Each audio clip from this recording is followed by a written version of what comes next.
Okay, so here is a little bit about some unit maps that I've made for my students. This is my second unit map. I have a start and a finish, and a start date and an end date.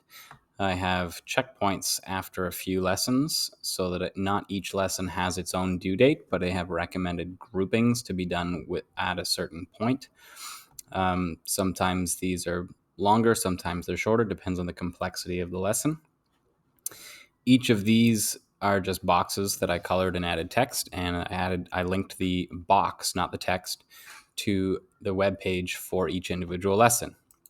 I printed off a page without color. We all know why, for the students, and they can track their own this way, which I stamp off with a date stamper and a red checkmark stamper of when they've completed each lesson, and they can follow their progress.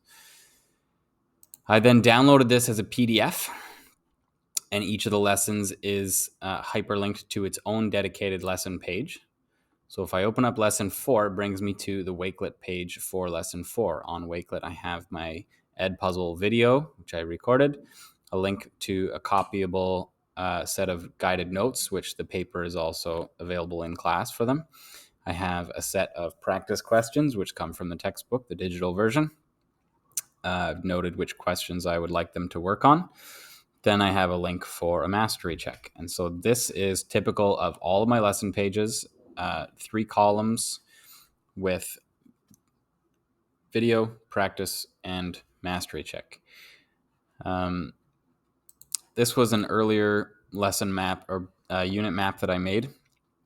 It is for Unit 1. It's also, it doesn't have specific dates, and but it was linked directly to their passport, which all the kids really liked. So I do think this is worth doing, but it can't. So check out the video about Wakelet to see how I did more of those things.